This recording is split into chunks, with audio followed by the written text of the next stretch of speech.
السلام عليكم، ازيكم يا بنات؟ عاملين ايه؟ رب تكونوا في اتم صحه واحسن حال. قبل ما ابدا معاكم الفيديو ما تنسوش الصلاه على الرسول، اللهم صل وسلم وبارك على سيدنا محمد عليها افضل الصلاه والسلام. فيديو النهارده يا بنات بدات معاكم كده هعمل البيتزا بطريقه كده حلوه وبسيطه، وما فيهاش ولا لحمه ولا فراخ ولا لانشون. هي عملتها كده ساده.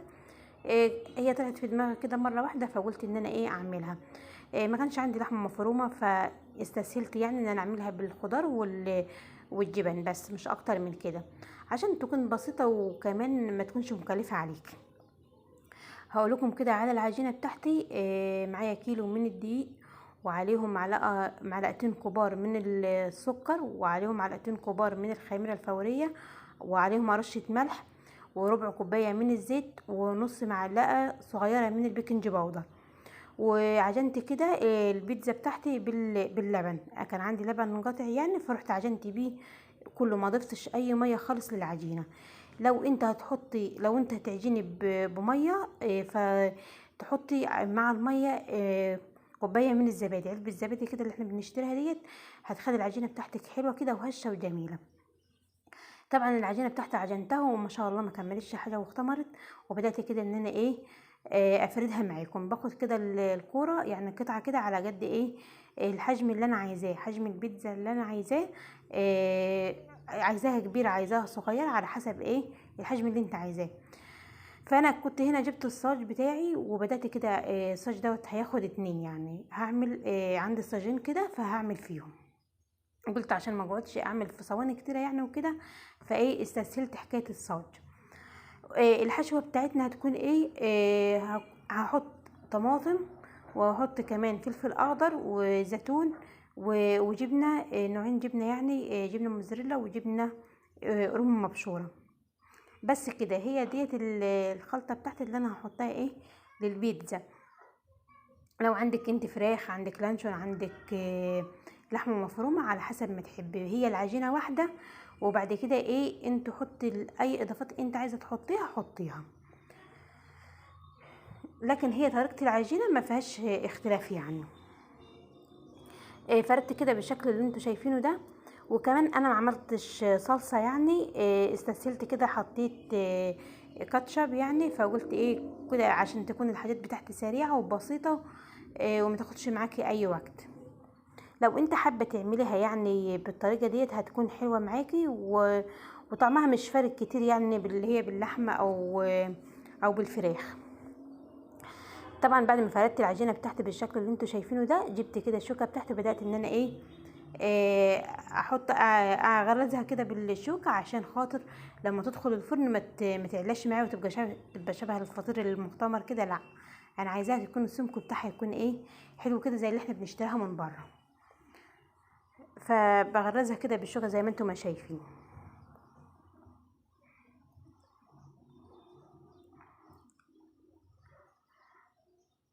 هجيب كده ازازه الكاتشب اللي معايا، وهبدا كده ان انا ادهنها كده، هدهن البيتزايه كلها بالشكل اللي انتوا شايفينه ده.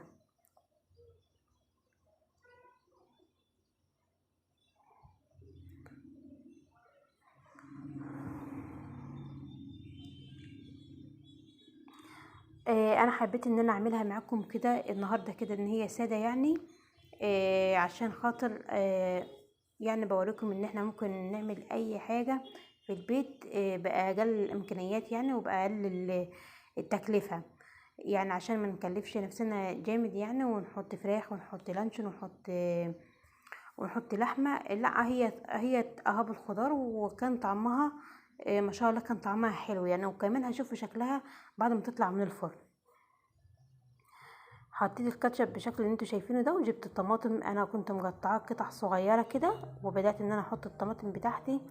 وكان عندي زيتون كده مشكل، زيتون اسود وزيتون اخضر، حطيت برضو على الوش. وكمان حطيت جبن.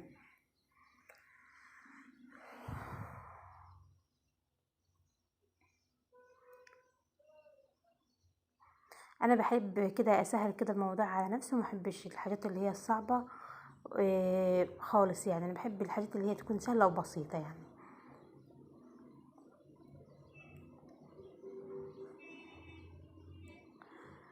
حطيت كده الطماطم بالشكل اللي انتوا شايفينه ده، وبدات كده ان انا كمان الفلفل مقطعاه قطع صغيره.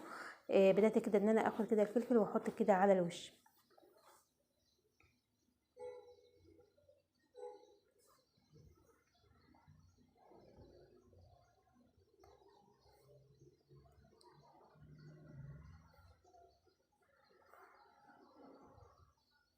هنا كمان كنت بقى بحط الزيتون، بوريكم كده الزيتون دوت.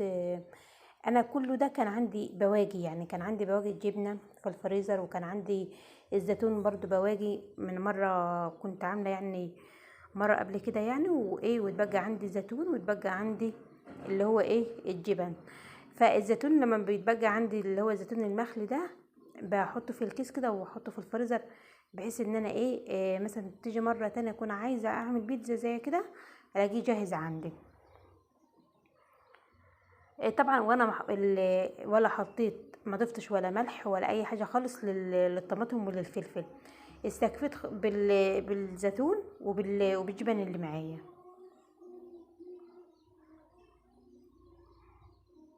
وطبعا العجينه نفسها انا حاطه لها ارشه كده رشه ملح.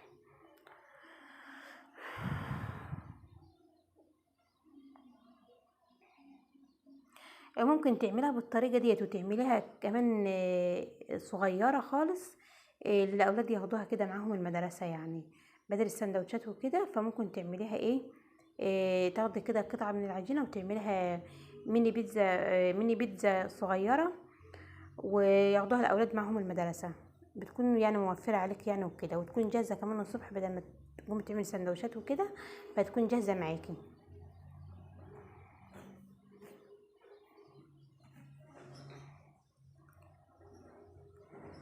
جبنه بس كانت ماسكه شويه عشان كانت في الفريزر يعني، فانا كنت بحاول ان انا اعملها من بعضيها، افرطها كده من بعضها يعني.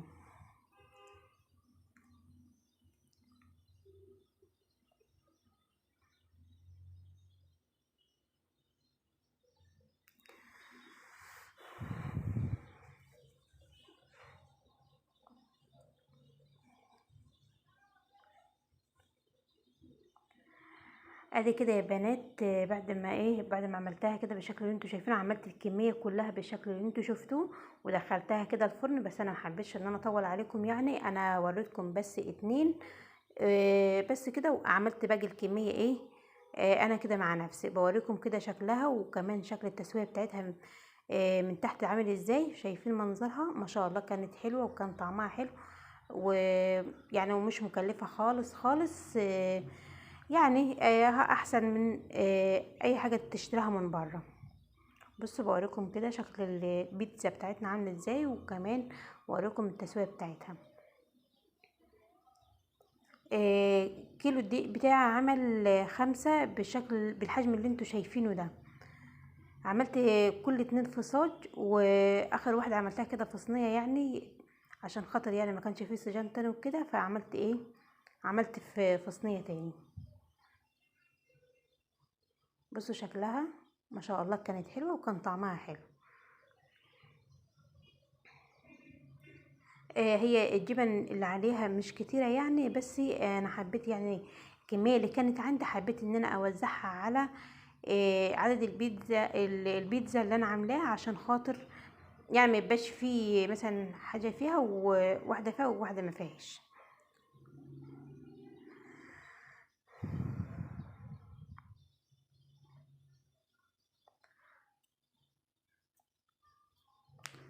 طريقتها سهله وبسيطه ومش مكلفه.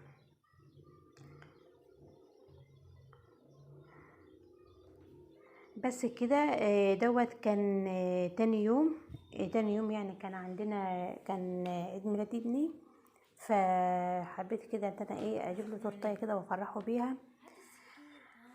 بس احنا ما بن يعني العيد ميلاد بتاعنا هو بسيط يعني، هو التورتيه بنجيبها ونقعد كده نقطعها كده ونجيب مثلا بيبسي ونقعد ناكل التورتيه وخلاص على كده يعني، مش اكتر من كده، ولا بنشغل اغاني ولا القصص دي كلها خالص. بس انا حبيت ان انا افرحه، فجبت له التورتايه ديت، وكمان جبت له شويه كده بلالين كده، نفختهم وعلقتهم له يعني. بس وخلاص على كده. وهو ده عيد الميلاد بالنسبه لنا يعني، اللي هي اي حاجه بتبسطهم، اي حاجه بتبسطه يعني بعملها له، حتى لو الحاجه ديت بسيطه يعني، مش مشكله يعني، بنعملها عشان خاطر اولادنا يتبسطوا ويبقوا فرحانين يعني وكده. بس انا حبيت ان انا اشارك معاكم المقطع دوت عشان اوريكم عيد الميلاد بالنسبه لنا بيكون عامل ازاي.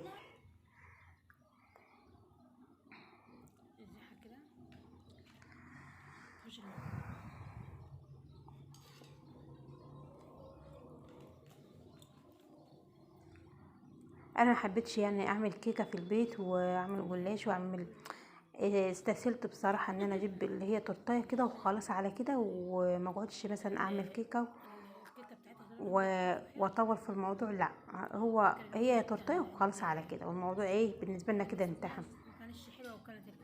بس كده هوريكم كمان الهدايا يعني اللي احنا جبناها واللي جات له يعني من بره. هي حاجات بسيطه خالص خالص، بس هو يعني بيتبسط من اقل حاجه يعني بيتبسط بيها. هنا كنت معلقه له الرقم بتاعه، وبوريكم كده ايه شكل البلالين بتاعتنا معلقاها ازاي كده على الحيطه يعني.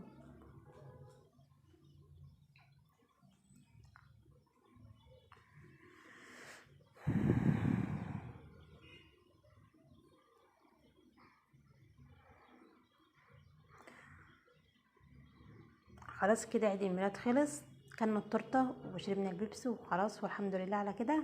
اوريكم بقى الهدايا. اول هديه معايا كده بوريها لكم ديت ساعه. ساعه ديت جابها له يعني زميله يعني، فقلت ان انا اوريها لكم يعني وكده.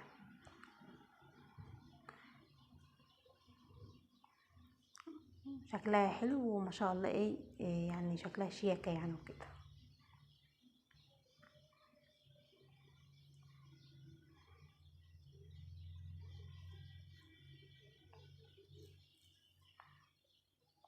واوريكم كمان الهديه التانية.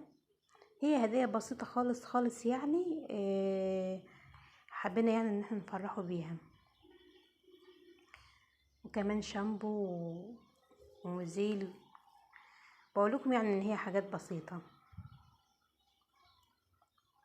بس هو كان مبسوط بيها يعني الحمد لله، وكان يعني راضي بيها وكان مستمتع كمان بيها خالص يعني.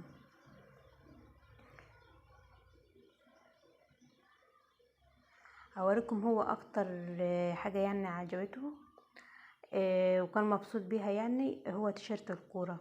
يعني اكتر حاجة عجبته يعني، وكان مبسوط بها اكتر من اي حاجة تانية يعني. هو تيشيرت الكورة.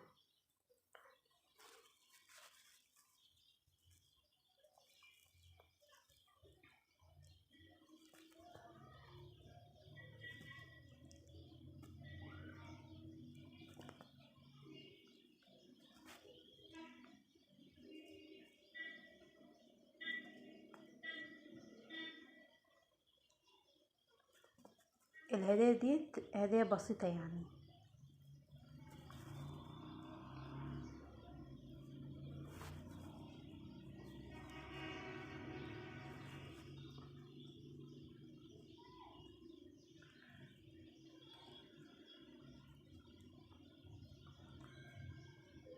اوريكم بقى احلى هدية عجبتني انا اكتر. الهدية ديت برواز، وعليه كمان بصوا الصور بتاعته كلها والشهر اللي هو اتولد فيه. ما شاء الله شكلها حلو كده وشدتني يعني. بصوا شايفين شكلها عامل ازاي، والصور بتاعته كلها احنا حاطينها بالشكل ده. هي مش الصور كلها يعني، بس جزء من الصور اللي عنده. صور وهو في المدرسة، وصور وهو كده في وسط كده الشجر والحاجات ديت يعني. بصوا شكلها ما شاء الله حلوة.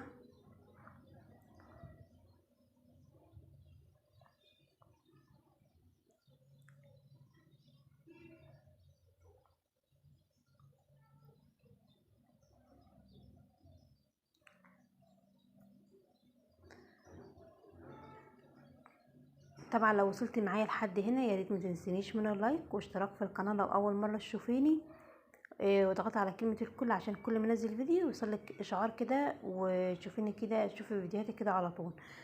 وما تنسوش الكومنتات الحلوه بتاعتكم، كتروا كده من الكومنتات واللايكات عشان الكومنتات واللايكات هي اللي بترفع الفيديو.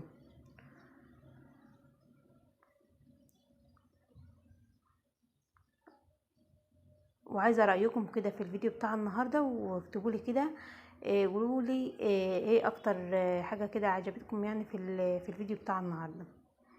بس كده، نهايه الفيديو، مع السلامه.